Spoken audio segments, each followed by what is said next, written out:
All right. So, yeah, firstly, just obviously thanks for taking the opportunity to do this, man. It's obviously not a very easy thing to talk about, so we appreciate you taking the time. So, obviously, we'll just start with introducing yourself, who you are, what kind of stuff you do nowadays. Yeah. I'm Morgan. I'm a student and I do acting in uni. You also spoke about you did music, didn't you? Yeah, I do music. I make most of my own music and I play a couple of instruments as well. Yeah? So. What kind of music do you do? You in a band? Not in a band. I've always wanted to be in a band, but I'm a solo artist. I do rock music and that kind of stuff. And where are you hoping to take that in the future? Hoping to get it noticed, release it on like Spotify and, if I get that far, yeah. Yeah, cool. So obviously we met before today and you spoke briefly about your anxiety. Do you want to elaborate on what sort of anxiety you struggle with generally? I don't know the technical terms, but I know that it's definitely to do with exposure and definitely whenever I'm feeling in a situation where I could be judged or deemed a certain way because of the way I look, the way I am, the way I speak, or what I speak about, or whatever it is. Exposure is a big thing for me, I think. Try not to be embarrassed, How do you expect to be judged by people?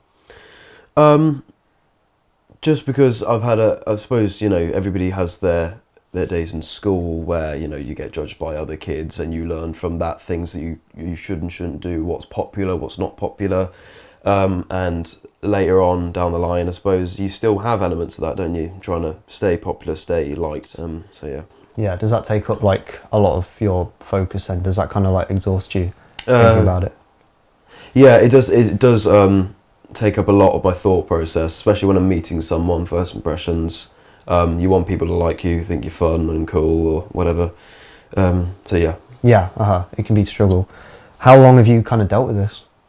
Since I think it probably kicked in when I was around 7 or 8, I think. Well, how did it manifest in you as a kid?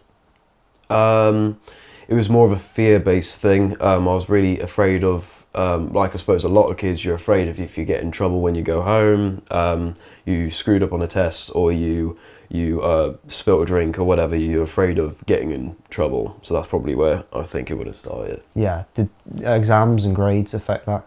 Well, not so much exams and grades actually. It's more just making sure I was in line, and I didn't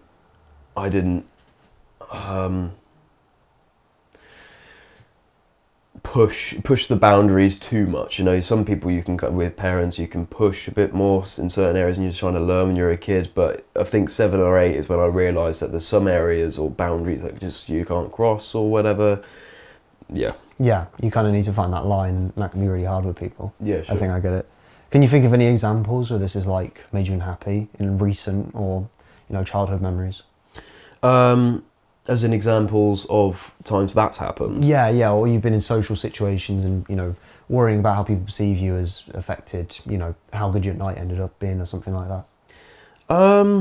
Examples of times, I can't really think of examples of specific times, but I know that it was definitely, it got to a point where I go to bed and I'd be so afraid or worried about something, and I'd have no idea what it is that I'm afraid of, but I was very, very deeply something bad's going to happen. I don't know what it is, but it's going to happen soon. And whenever I came home, and just it was always a worry of the future, of something that was going to happen in the future. It's still, obviously I still have it now, but it was really, really impactful until I was probably around about 14. Then it eased off for probably about 3 years, and then it kicked back up again last year. And it's kind of I've got therapy now, and I speak to people about things, and people are aware of this kind of stuff, and so it's a lot easier to get by now, to control. Do you have people who you can talk to freely about it and not need to feel judged or worry about feeling judged with? I have a few people now that I can speak to freely, and that is it's a big help. Yeah. Was that different growing up? Did you not feel as confident talking about it? Well, I couldn't, especially when you're in a house. Well, when you're in a house at any age below kind of 17, you are not in control, are you? You're the people in power, the people who feed you, and all this kind of stuff. So if you're worried about them, then you can't really speak about to anybody about it, and you've got to kind of learn to live and fit the part that they want, so life's a bit easier. And are there things that make the anxiety worse or exacerbate it, or periods where it's worse? Definitely me. I mean, I will take any situation, whether it be small or big, and I will imagine the worst case scenario, and I'll push it to the point where it's so unrealistic. But it will happen because it will happen to me or whatever, and I'm used to this kind of stuff or whatever. I don't know. But I'm a big helper in making it worse. Yeah. It just kind of always hangs over you and you just kind of feed that fear. Is that what Yeah, it's like? I've grown up with it as a part of me, really, I think. Yeah. Do you think you've learnt to kind of live with it? Or is it still something that you're fighting? Because obviously you mentioned therapy. I want to go more into that in a minute. How do you kind of cope with it every day? I have, well, like I said, I've got people I can speak to now. I've got a lovely girlfriend who I can go to with my problems.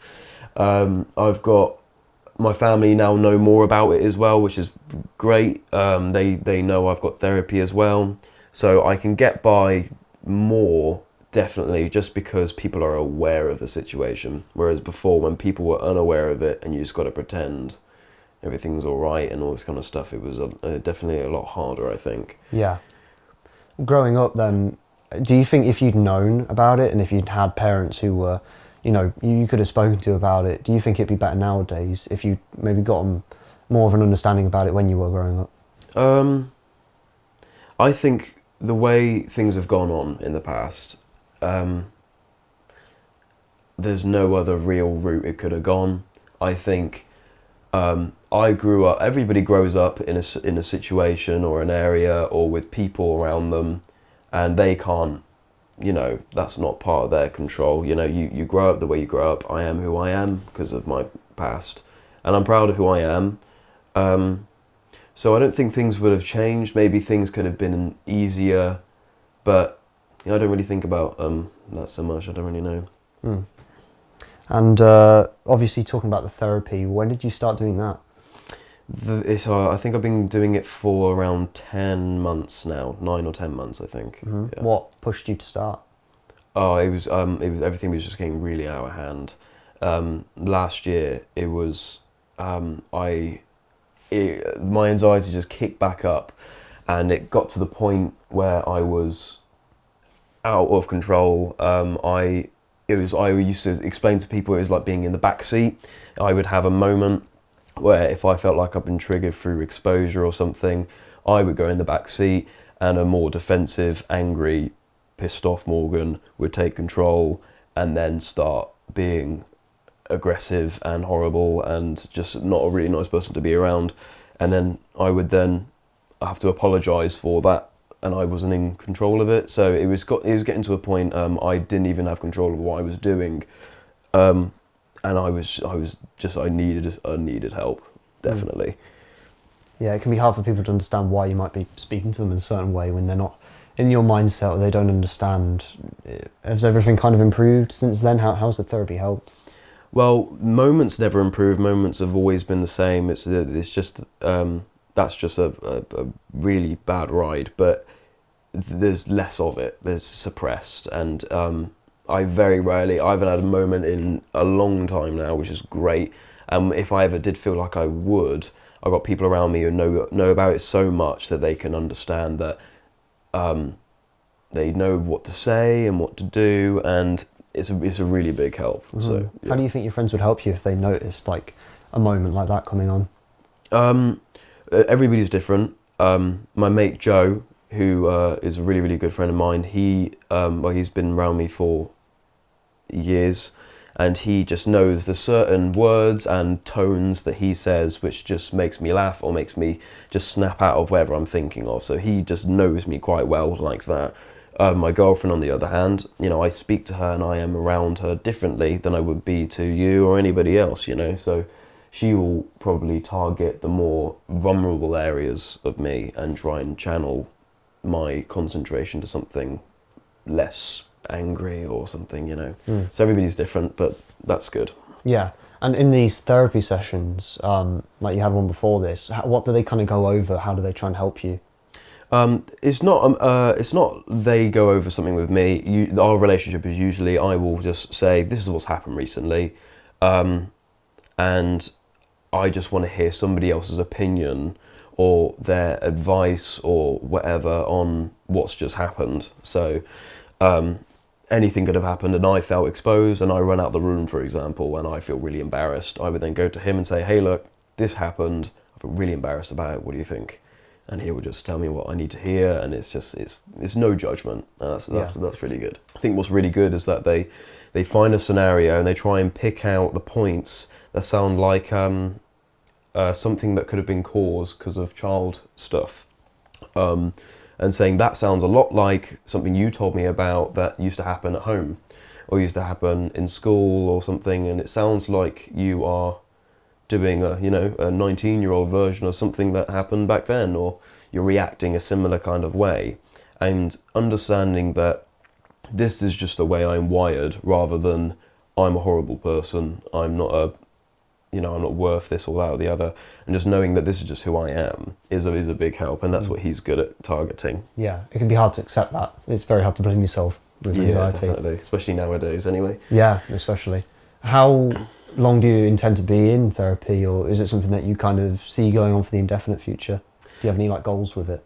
I mean, I've not really thought about the future so much. I mean, I definitely, when I started it, I couldn't imagine being without him, and now I'm at a point now where I think a couple months back I was trying to see if I could let go, but now I'm at a point where I'm like, oh, I don't need to let go, and I don't need to keep going. It's just a comforting thing now, and the idea of there's no pressure behind it. I can go or I can stay when I want, and that's nice. So he's helped you become more forgiving of yourself. He's helped me understand myself some more, yeah. Are you more open with your family about things now generally? Do you feel more comfortable with that, or is there still a bit of a barrier? I'm very selective on what I say to my family. Yeah, I don't really know about that. I speak to them about what I think they need to hear, and then the rest is my own stuff that I can keep to myself, because it's my own business, I suppose. It's my own worries, and I've got people around me now who only know me now, rather than they've known me since I was 1, 2, so they'll have a different aspect on it, and I'm quite to myself with it, really. Yeah. Do you ever wish that you wouldn't have to be selective, and that you could speak to more people freely about it? Because there is still a stigma around this sort of thing, although there shouldn't be. And it can feel hard to approach some other people because you don't know how they're going to react. Do you wish that there was less fear around that with your family? Yes and no. Yes, in a sense of they're my family. I love them to pieces, and I'd love to be able to be totally and truly honest about everything. But that's just not the way it is, and it's not that I'm totally a liar or I just lie about the way I am, but I'm glad that it's different people I speak to, because I mean, the good thing is that they're my age and they're probably going through similar things to what I am, whereas kind of your parents or your grandparents or your whatever, they're not living in your time now, or they may just not understand what you're going through. Exactly. Or be able to give you answers. So it's nice to speak to people who may be going through a similar thing, I think. Yeah. They're from a completely different generation. They just don't seem to relate at all sometimes, isn't it? They can try to help, but... Yeah, I mean, I think it's a mix with different people, I suppose, isn't it? But it's the difference of sometimes they will try and understand, and sometimes they may not try and understand. But with anxiety, it's not a matter of I don't want to speak to them. It's more of a matter of I don't want to put them through speaking to me. I don't want to put them through the ball ache of having to go through another talking session with Morgan. So I'd rather be like, I'm totally fine, and then be happy, and then I can speak to other people who know me now, and they know that not everything's all right, and So, yeah. Is that how you see it, talking to other people about these things, because it can be hard to be open, and it's very easy to kind of feel like I'm taking up someone else's time. Yeah. I'm having to suffer them through listening to me. Is that how you feel about it? Yeah, in basis, yeah. It's speaking to other people about their problems is I'm very up for. I really, really want to make sure people are heard, and I can make sure, if I can, make sure they feel all right. But ironically, the idea of them then listening to me is just, unless it's the select few, I completely refuse to do it. Yeah, speaking about how I feel and stuff like that is not something I like doing, really. Mm-hmm. Fair enough. Have you ever had a situation where someone has judged you or spoken view to you differently because you've opened to them about that sort of thing? Yeah, there's been scenarios where close friends, family, and other people have taken the opportunity to use my kind of anxiety or whatever it is against me to make me seem belittled or whatever. But that's just, some people they don't know what else to pick at, if you're in a really heated scenario, some people struggle to find something that's going to make you listen and going to make you think they didn't just say that. So yeah, that's a good thing to pick at, I suppose. This is deep to me, Of course, I imagine that would have made you feel quite terrible for a long time after. Yeah, but I mean, it did, but you gotta move on, and you gotta stand up and be like, yeah, it is what it is. Does this anxiety affect like your music, or you're an acting student? Does it affect that sort of thing at all? Oh, the anxiety helped with acting, because I suppose acting is, you need to analyse people and analyse the way they are. You need to look at them and know what they're thinking and stuff.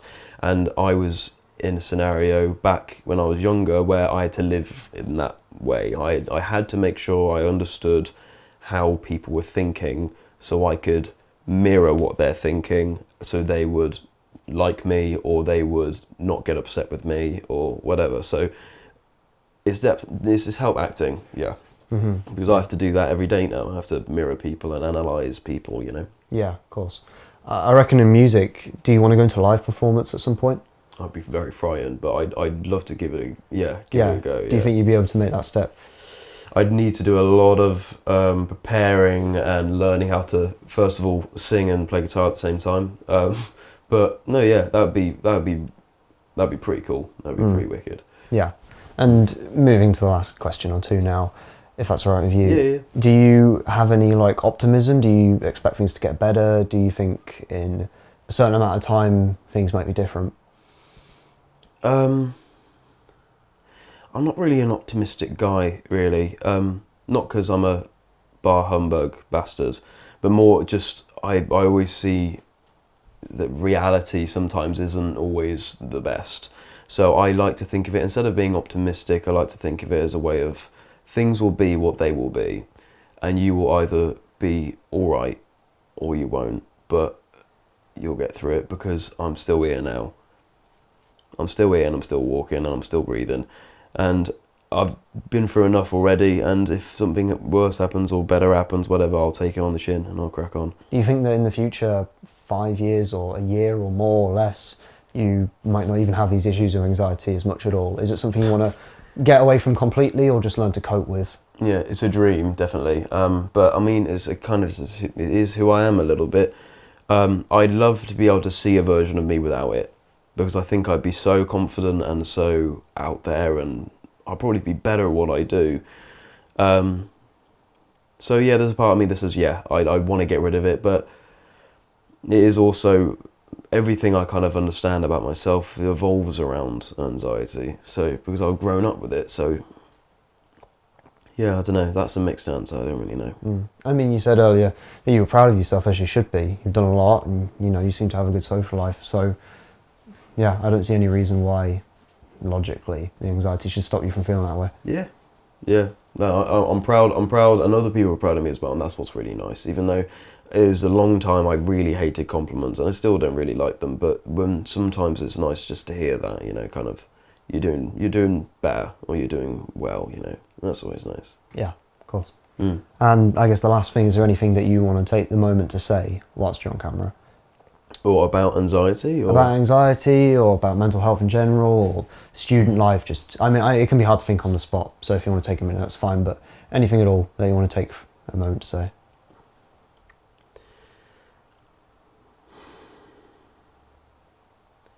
It is scary, life and living and, you know, kind of going about your days and all this. It is really, really frightening. But I think you just got to try and remember to be really, really brave every single day, you know? Really, really brave about every choice you make, and remember that sometimes you can be bigger than being scared. You can be bigger than fear. And fear's what will drag you down, so try and fight it where you can, and just remember to be as brave as you can through life, you know? That's what I always try and think. Yeah, that's very good. Thank you so much for taking the time. No worries. Yeah, appreciate it. Cool. All right.